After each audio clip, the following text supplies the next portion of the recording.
اگر پاکستان کے اندر جو چند نوجوانوں کی بات کی جائے کہ جنہوں نے واقعی میں ڈیلیور کیا اور اپنا پروفائل بلڈ کیا، he is one of them.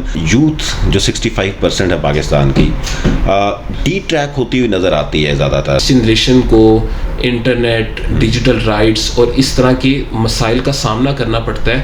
Youth ہماری ایک ٹریک پہ نہیں ہے. پاکستان کا جو تعلیمی نظام ہے اس میں جس طرح سے پڑھایا جا رہا ہے تو ہم ایک کلرک کی ایک فوج تیار کر رہے ہیں. ایک تو ہم یہ سمجھتے ہیں کہ پاکستان کی جو نوجوان ہیں ان میں ایک اعتماد کی کمی ہے. آئے روز ہم رپورٹس بھی دیکھتے ہیں کہ اتنی یوتھ پاکستان کو چھوڑ کے چلی گئی. لوگ اللیگل طریقے سے بھی جا رہے ہیں، یعنی کہ لوگ اپنی جان پہ بھی کھیل کے باہر جانے کی کوشش کر رہے ہیں. حکومت پاکستان نوجوانوں کو لون فراہم کر رہی ہے. یوتھ جو ہے وہ شاید کرٹیکل تھنکنگ نہیں ہے، ایک پروسیس کو فالو نہیں کرتی. جب تک ہم اپنے جو درست رستہ اور جو سمارٹ ورک ہوتا ہے نا وہ ہم اپنی نوجوان نسل کو نہیں بتائیں گے، ان کو چھپائیں گے. یوتھ جنرل اسمبلی ہے، کتنے ابھی تک اس کے ممبرز ہیں آپ کے؟ کیا یہ پورے پاکستان میں یا صرف پنجاب میں؟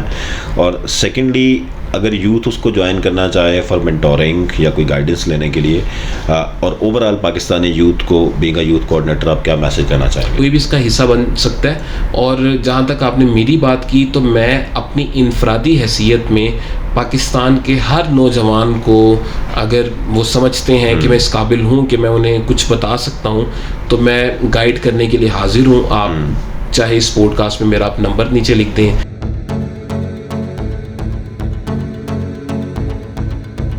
بسم اللہ الرحمن الرحیم. السلام علیکم ناظرین، میں ہوں سید کوثر عباس. انفو نیوز نیٹ ورک کے ایک نئے پوڈ کاسٹ کے ساتھ آپ کے سامنے حاضر ہیں. ناظرین، Pakistan is the youngest country in the world. Pakistan وہ ملک ہے کہ جس کے اندر تقریباً 65% جو ہے وہ نوجوان بستا ہے. یعنی کہ یہ 65% جو ہے جو اس ملک کی ترقی کے اندر اگر وہ پازیٹیولی کنٹریبیوٹ کرے تو اس ملک کی ترقی کو کوئی نہیں روک سکتا. لیکن انفارچونیٹلی ہمیں بہت سارے ایسے ایشوز نظر آتے ہیں کہ جس میں اتنی زیادہ پولرائز سوسائٹی ہماری ہو چکی ہے کہ یوتھ شاید ڈائریکشن لیس ہو چکی ہے. ایک جو سوشل میڈیا کے اوپر نیگیٹو نیریٹیوز ہیں ان کی شاید فالوئنگ ہمیں زیادہ نظر آ رہی ہے، جس کو یقیناً ایڈریس کرنے کی ضرورت ہے کہ یوتھ کو ایک پازیٹیو ڈائریکشن دینے کی ضرورت ہے اور ان کو ایک جو نیشنل نیریٹیو ہے اس کو بلڈ کرنے کی ضرورت ہے. آج ہمارے ساتھ بات کرنے کے لیے اس پہ موجود ہیں فہد شہباز صاحب، جو پرائم منسٹر یوتھ پروگرام کے فوکل پرسن ہیں، یوتھ جنرل اسمبلی کے فاؤنڈر ہیں. اور میں سمجھتا ہوں کہ اگر پاکستان کے اندر جو چند نوجوانوں کی بات کی جائے کہ جنہوں نے واقعی میں ڈیلیور کیا اور اپنا پروفائل بلڈ کیا، he is one of them. Thank you very much Fahad بھائی، آپ نے ہمیں جوائن کیا. فہد بھائی، یوتھ جو 65% ہے پاکستان کی، ڈی ٹریک ہوتی ہوئی نظر آتی ہے زیادہ تر. کبھی وہ سوشل میڈیا کی کیمپینس کی وجہ سے ڈی ٹریک ہو رہی ہے، کبھی وہ کسی پولیٹیکل نیریٹیو کے پیچھے بھاگ رہی ہے، کبھی وہ کسی ریلیجس ایکسٹریمزم کے پیچھے بھاگ رہی ہے. کیا سلوشنز نظر آتے ہیں آپ کو اس ساری سچویشن کے اندر؟ بہت شکریہ کوثر بھائی مدعو کرنے کے لیے. سب سے پہلے یہ کہ ایک انوائرمنٹل سائنس کی تھیری ہے کہ آپ سوسائٹی ایسی چھوڑ کے جاتے ہیں جیسی آپ کو خود ملتی ہے.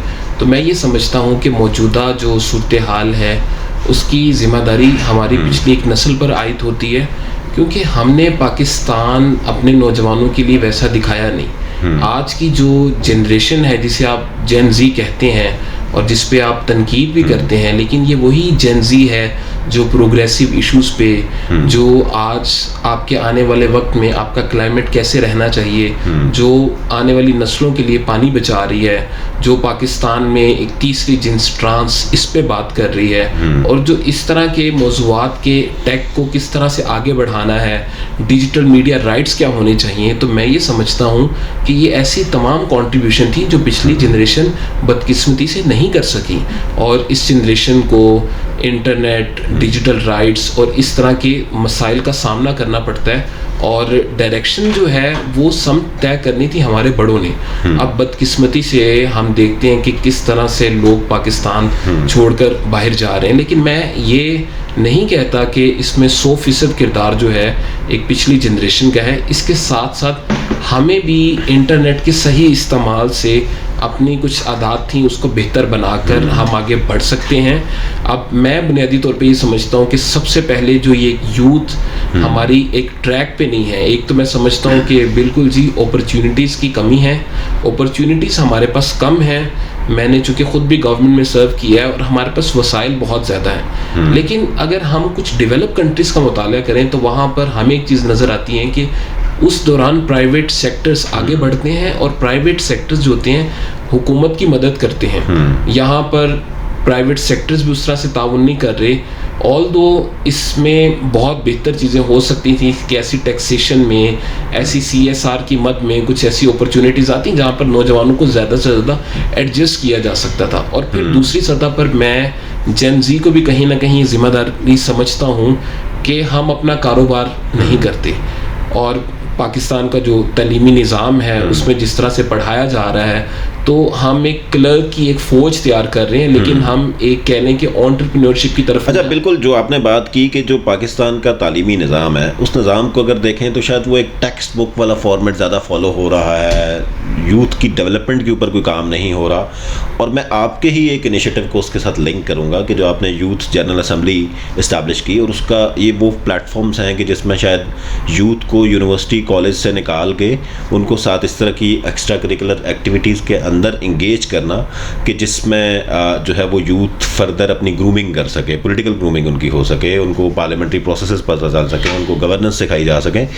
تو یہ آپ کا کتنا سکسیزفل ماڈل جا رہا ہے؟ دیکھیں، ہم نے جب اس کی بنیاد رکھی تھی تو ہمارے ذہن میں دو باتیں تھیں. ایک تو ہم یہ سمجھتے ہیں کہ پاکستان کی جو نوجوان ہیں ان میں ایک اعتماد کی کمی ہے، اور اعتماد کی کمی کے ساتھ ساتھ ایسی ٹریننگ نہیں دی جا رہی. اب بات صرف پارلیمان کی نہیں ہے بلکہ یوتھ جنرل اسمبلی میں ان موضوعات پہ ٹریننگ دی جا رہی ہے کہ آنے والے وقت میں ہمیں اچھے صحافی، اچھے وکلاء، اچھی بزنس کمیونٹی، اور پھر اسی طرح سے مختلف موضوعات پہ بات کرنے کے لیے ایکٹیوسٹ وہ تیار کیے جا رہے ہیں.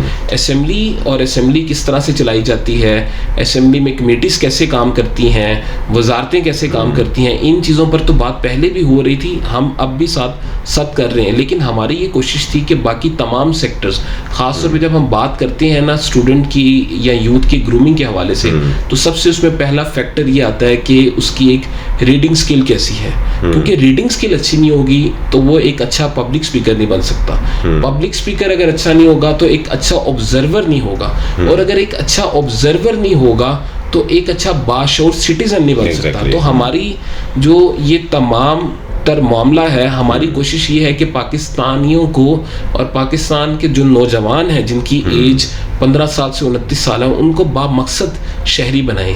بامقصد شہری کہ وہ پاکستان میں ہونے والی ڈیولپمنٹ پہ بات کر سکیں، پاکستان میں ایسی چیزیں جو حکومتوں کی طرف سے ہوتی ہیں ان پر ایک مثبت تنقید کر کے اپنا متبادل ماڈل پیش کر سکیں. اور اس سلسلے میں سمجھتا ہوں کہ کچھ حکومتی اداروں نے بھی بہت اچھا تعاون کیا ہے. اور اچھا، آپ تھوڑی سی حکومتی اداروں کی بات کر لیتے ہیں. یوتھ کی جس طرح آپ نے بھی بات کی کہ وہ پاکستان کو چھوڑ کے جا رہے ہیں، آئے روز ہم رپورٹس بھی دیکھتے ہیں کہ اتنی یوتھ پاکستان کو چھوڑ کے چلی گئی. دوسری طرف ہم دیکھتے ہیں کہ چلے regular way of migration is the fundamental right, وہ ٹھیک ہے، اب جائیں، اب پڑھنے کے لیے جائیں، اب جاب کے لیے جائیں، اب سیٹلمنٹ کے لیے جائیں. لیکن لوگ اللیگل طریقے سے بھی جا رہے ہیں، یعنی کہ لوگ اپنی جان پہ بھی کھیل کے باہر جانے کی کوشش کر رہے ہیں. دوسری جانب دیکھا جائے تو شاید شارٹ کٹس اڈاپٹ کرنے کے چکر میں یہ سارے کام ہو رہے ہیں. جبکہ اگر یہاں پہ پاکستان میں دیکھا جائے تو پرائم منسٹر یوتھ پروگرام جیسے جو انیشیٹوز ہیں، چیف منسٹر یوتھ پروگرامز جیسے جو انیشیٹوز ہیں، ان کو استعمال کرتے ہوئے یہی یوتھ شاید یہاں پہ بھی بہت کچھ کر سکتی ہے. وہ بہت ساری ایسی اپرچونیٹیز اویلیبل ہیں. اس حوالے سے کون سی اپرچونیٹیز اویلیبل ہیں؟ آپ پرائم منسٹر یوتھ پروگرام کے بھی پنجاب کے کوآرڈینیٹر ہیں، تو تھوڑا سا اس حوالے سے بھی اگر یوتھ کو ایجوکیٹ کر دیں. اچھا، سب سے پہلے یہ کہ حکومت پاکستان نوجوانوں کو لون فراہم کر رہی ہے، جس میں آپ کا ابتدائی طور پر 500,000 سے لے کر 7.5 ملین تک کا ایک لون فراہم کیا جا رہا ہے. اس کے بعد نوجوانوں کو لیپ ٹاپ فراہم کیے جا رہے ہیں، اور نوجوان پاکستان میں رہتے ہوئے فری لانسنگ کے ذریعے، جس طرح سے آپ نے دیکھا ہے کہ پاکستان میں کس طرح سے گزشتہ چند سالوں میں کامیاب کہانیاں سامنے آئیں. تیسری سطح پر نوجوانوں کو اسکل ڈیولپمنٹ PM پروگرام کے تحت مختلف سرٹیفکیشنز کروائی جا رہی ہیں, 1000 کے قریب سرٹیفکیشنز. اور یہ جو سرٹیفکیشنز ہیں یہ ویف یعنی کہ ورلڈ اکنامک فورم کے جو انڈیکیٹرز ہیں ان کے مطابق یہ وہ سرٹیفکیشن ہیں جس کی مانگ آنے والے وقت میں 15 سال 20 سال جب تک وہ نوجوان اس طرح سے کام کرتے ہیں, شارٹ ٹرم اور لانگ ٹرم, ان دونوں سطوحات پہ کام ہو رہا ہے. پھر نوجوانوں کو لیپ ٹاپ فار آل کے لیے لون فراہم کیا جا رہا ہے. اسی طرح سے مختلف موضوعات ہیں جن میں نوجوانوں کی تربیت کی جا رہی ہے. پھر اگر آپ پنجاب حکومت کی بات کرتے ہیں تو پنجاب حکومت میں بھی 3 کروڑ روپے تک کا لون فراہم کیا جا رہا ہے. نوجوانوں کو لیپ ٹاپس دیے جا رہے ہیں, نوجوانوں کو ہنر مند اسکالرشپ دی جا رہی ہے, اور نوجوانوں کے لیے بہت آسانیاں پیدا کی جا رہی ہیں. لیکن اس میں ہمیں ایک چیز سمجھنے کی ضرورت ہے کہ حکومت یہ کام تو کر رہی ہے لیکن نوجوان چاہیں وہ خود بھی کوشش کر سکتے ہیں. اب سب کے پاس انٹرنیٹ ہے, سب کے پاس موبائل ہے. میں یہ سمجھتا ہوں بھی میں پہلے سوال میں پچھلی جنریشن پر ایک کریٹیسزم کر رہا تھا, لیکن میں یہ سمجھتا ہوں کہ ان کے پاس ایک اپرچونٹی نہیں تھی. ان کے پاس ییل, اسٹینفرڈ یا کیمبرج, آکسفورڈ کے یا باقی آئی وی لیگز کے پروفیسرز موجود نہیں تھے کہ جو یوٹیوب پر, دنیا کی سب سے بڑی یونیورسٹی یوٹیوب موجود ہے. اسی طرح سے آن لائن سرٹیفکیشنز آپ کو مل جاتی ہیں آئی وی لیگ, اور فری میں مل جاتی ہیں, اور جو ملتی ہیں وہ بہت سستے داموں پہ مل جاتی ہیں جو آپ کی سی وی میں اور آگے چل کے آپ کے کریئر کے لیے بہتر ثابت ہوتی ہے. اس کے ساتھ ساتھ آج کے وقت میں جتنی اسکالرشپ ہیں پرانے ٹائم پہ اتنی اسکالرشپ نہیں ہوا کرتی تھی. تو میں یہ سمجھتا ہوں کہ نوجوانوں کو ساتھ ساتھ ان چیزوں کی طرف بھی آنا چاہیے. ایک تو یہ دیکھیں کہ حکومت کیا کر رہی ہے, حکومت کیا انیشیٹو لے رہی ہے, اور پھر اسی طرح سے اپنے آرٹیکل جو آپ کے رائٹ ٹو انفارمیشن ہے اس کا درست استعمال کیجیے. اس کے درست استعمال سے آپ کو پتہ ہوگا کہ آپ کے ایریا میں کون سی ڈیولپمنٹ ہو رہی ہے, اس پہ کتنے اخراجات آ رہے ہیں. یعنی کہ آپ یہ کہنا چاہ رہے ہیں کہ یوتھ جو ہے وہ شاید کرٹیکل تھنکنگ نہیں ہے, ایک پروسیس کو فالو نہیں کرتی, جو انالیسز ہے وہ نہیں کرتی چیزوں کا, اور شاید سوشل میڈیا پہ دیکھی بلی جو چیزیں ہوتی ہیں بس ان کو دیکھے ہوئے فالو کرنا شروع کر دیتی ہے. اس کی کوثر صاحب وجہ بھی ہے کہ ہمیں اچھے مینٹورز نہیں ملتے. پاکستان میں کوئی بھی اگر ایک نوجوان کامیاب ہوتا ہے وہ اس کو درست طریقہ نہیں بتاتا. وہ اس کو بتائے گا کہ میں نے جی سی ایس ایس کیا ہے تو میں صبح 5 بجے اٹھ کے پڑھنا شروع کرتا تھا اور میں رات 12 بجے تک پڑھتا رہتا تھا. اسے وہ طریقہ بتائیں گے کہ میں نے جی یہ جو میں نے یونیورسٹی میں اسکالرشپ لی تھی, میں امریکہ کی یونیورسٹی میں پڑھنے گیا ہوں, وہاں مجھے 20 گھنٹے کام کرنا پڑتا تھا, پھر میں جتنا ٹائم ہوتا تھا میں پڑھتا تھا, تو میرے لیے تو وہاں سروائیول مشکل تھا. تو ہم درست اور آسان رستہ نہیں بتاتے. جب تک ہم اپنے جو درست رستہ اور جو سمارٹ ورک ہوتا ہے نا وہ ہم اپنی نوجوان نسل کو نہیں بتائیں گے, ان کو چھپائیں گے, کیونکہ ہمیں یہ لگتا ہے کہ جب تک ہم انہیں آسان رستے نہیں بتائیں گے نا تو ہماری وہ انسپریشن ختم ہوتی رہے گی. اچھا, آپ کی جو یوتھ جنرل اسمبلی ہے کتنے ابھی تک اس کے ممبرز ہیں آپ کے, کیا یہ پورے پاکستان میں یا صرف پنجاب میں؟ اور سیکنڈلی اگر یوتھ اس کو جوائن کرنا چاہے فار مینٹورنگ یا کوئی گائیڈنس لینے کے لیے, اور اوور آل پاکستانی یوتھ کو بینگ اے یوتھ کوآرڈینیٹر آپ کیا میسج کرنا چاہیں گے؟ دیکھیں, ہمارے یوتھ جنرل اسمبلی میں سال میں 3 مرتبہ اپلیکیشنز اوپن ہوتی ہیں, اور ہمارے تمام شہروں کے اندر جو ممبرز ہوتے ہیں ایک وقت میں 1000 سے زیادہ کا کیپ نہیں جا سکتا. اس میں ڈفرینٹ ہمارے انیشیٹیوز ہوتے ہیں, ہماری شیڈو کیبنٹ ہیں, ہمارے 7 فورمز موجود ہیں پورے پاکستان میں. یہ پورے پاکستان میں, پاکستان بشمول اوورسیز. اچھا, جس طرح سے دنیا کی ٹاپ 50 یونیورسٹیز میں ہمارے چیپٹرز موجود ہیں, وہاں ہماری ریپریزنٹیشن ہے, اور وہاں پر جو پاکستانی کمیونٹی کے مسائل ہوتے ہیں ان پہ بھی بات کی جاتی ہے, پاکستانی طلبہ کی پہ بات کی جاتی ہے, اور جو پاکستانی مشنز ہیں ان کے ساتھ کولیب کرتے ہیں. تو جب 3 سال میں 3 دفعہ اس کی اپلیکیشن اوپن ہوتی ہیں, کوئی بھی اس کا حصہ بن سکتا ہے. اور جہاں تک آپ نے میری بات کی تو میں اپنی انفرادی حیثیت میں پاکستان کے ہر نوجوان کو اگر وہ سمجھتے ہیں کہ میں اس قابل ہوں کہ میں انہیں کچھ بتا سکتا ہوں تو میں گائیڈ کرنے کے لیے حاضر ہوں. آپ چاہے اس پوڈ کاسٹ میں میرا آپ نمبر نیچے لکھ دیں, چاہے آپ میرا ای میل لکھ دیں, میں ان کو بتا سکتا ہوں کہ ان کی کھلی دعوت دے رہے ہیں. آپ کا نمبر لکھ دیں. میں بالکل, میرے نمبر اس وقت بھی پاکستان میں کوئی 20,000 نوجوانوں تک موجود ہوگا. میرا ای میل, میرے آپ انسٹاگرام پہ چلے جائیں تو وہاں پہ آپ کو نمبر. اور اتنے لوگ آپ کو رابطہ بھی کرتے ہیں؟ اتنے رابطہ کرنے کی جو پھر ایک تعداد ہوتی ہے, مطلب رابطہ بالکل, اگر تو رابطہ اس بات پہ مثال کے طور پہ اس میں سے 10% بھی کرتے ہیں تو جی, میری کوشش ہوتی ہے کہ میں 15 دن کے اندر اندر رپلائی کر دوں ہر طرح سے. ابھی میرے کچھ میسیجز پڑے ہوں گے لیکن میں کر دیتا ہوں, اور پھر ہم یہ کرتے ہیں کہ ای میل بھی اسی طرح سے آتی ہیں. ای میل ذرا کم آتی ہیں, واٹس ایپ کا تھوڑا سا زمانہ ہے, اور انسٹاگرام پہ یا لنکڈن پہ. تو میں پھر یہ کوشش کرتا ہوں کہ ہر مہینے نوجوانوں سے 5 منٹ کی, کوئی 3 سے 4 گھنٹے لگتے ہیں, تو کوئی 50 60 70 نوجوانوں کے ساتھ ملاقاتیں ہوتی رہتی ہیں. تو میں نوجوانوں کے ساتھ کنیکٹڈ ہوں 15 سال سے لے کر 29 سال تک کے نوجوانوں کے لیے. تو میں حاضر ہوں جس طرح سے بھی نوجوان اگر نہیں. یقیناً جی, یہ بہت ایک میرے خیال سے بڑی کمٹمنٹ ہے ان کی, کہ انہوں نے کہا کہ 20,000 سے زائد لوگوں کے پاس میرے نمبر ہیں, میرا نمبر آپ اسکرین پہ لکھ دیں.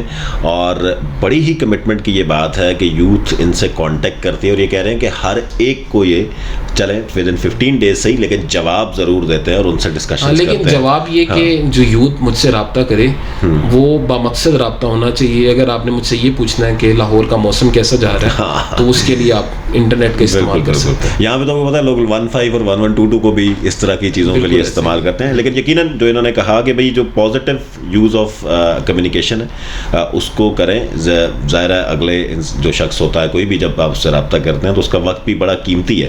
بہت شکریہ فات شہباز صاحب, مزید بھی آپ کو ڈسکشن کے لیے ہم دعوت دیں گے. Thank you very much.